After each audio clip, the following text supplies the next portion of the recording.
Good morning children. बच्चों, आज की कक्षा में हम लोग अध्याय 5 का सारांश जानेंगे। तो शुरू करते हैं आज की कक्षा की।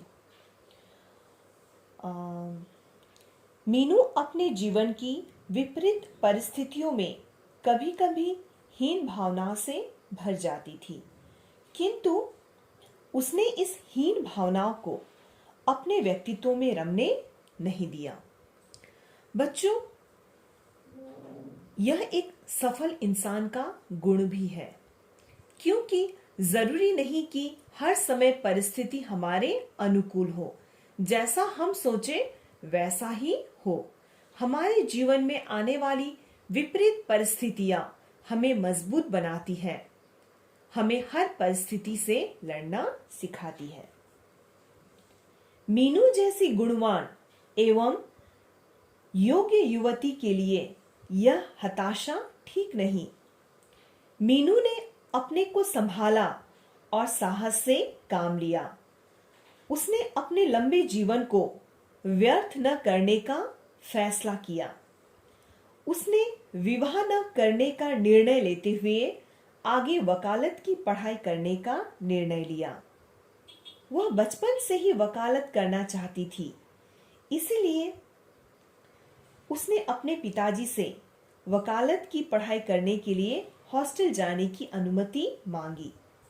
मीनू के पिताजी ने भी उसे अनुमति दे दी। मीनू ने मेरठ के लॉ कॉलेज में प्रवेश लिया, क्योंकि मीरापुर जैसी छोटी जगह में लॉ पढ़ने की सुविधा नहीं थी, वकालत पढ़ने की सुविधाएं नहीं थी। इसीलिए मीनू ने मेरठ के लॉ कॉलेज में प्रवेश लिया। ठीक है। वो समाज में अपनी पहचान बनाना चाहती थी। वो अपने पांव पर खड़ी होना चाहती थी। उसने सोचा कि समाज में चारों ओर पैसे का महत्व है। वो भी खूब पैसा कमाकर समाज में अपनी इज्जत बढ़ाना चाहती थी। मीनू छात्रावास जाने के लिए तैयार हो रही थी। यह प्रथम अवसर था जब वो अपने माता पिता से अलग हो रही थी। इससे पहले वो कभी भी अपने माता पिता से अलग नहीं हुई। मीनू अपने हॉस्टल में रहने की कल्पना मात्र से ही सिहर उठती थी। मीनू ने हॉस्टल जाने के लिए नए नए कपड़े बनवाए। उसकी माँ हर दिन उसके लिए अच्छे अच्छे पकवान बनाती थी जो उसे पसंद हो। पिताजी भी ऑफिस से आते समय उसके लिए कुछ न कुछ ले आते थे, क्योंकि पिताजी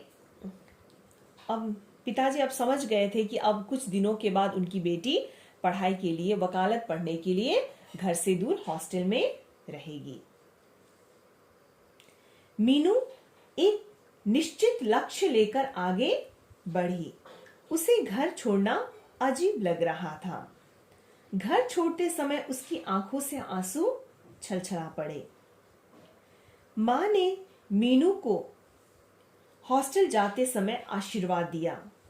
उन्होंने कहा कि तुम एक प्रकाशवान नक्षत्र बनकर संसार को प्रकाशवान कर दो।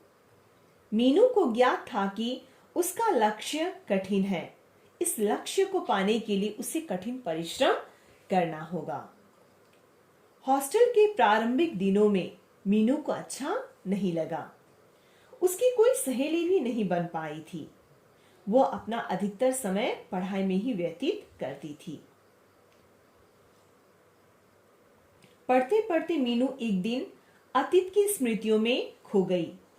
उसे वह दिन याद आया जब बचपन में एक बार उसके पिताजी ने उससे पूछा था कि बेटी, बड़ी होकर क्या बनोगी। तब उसने कहा कि वह वकील बनेगी।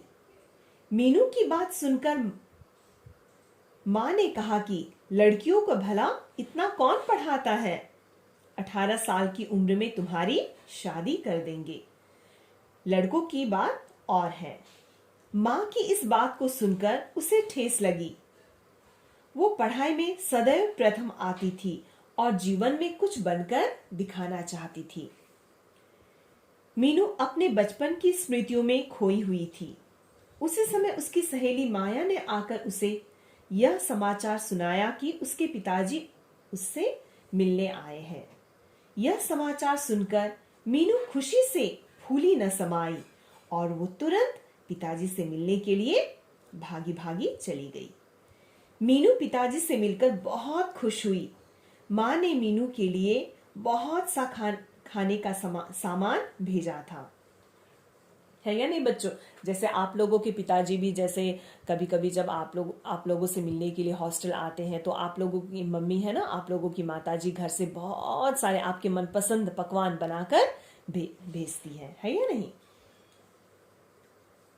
तो उसी प्रकार से पिताजी भी तो उसी प्रकार से मीनू की माँ ने भी मीनू के लिए ढेर सारा खाने का सामान भेजा था।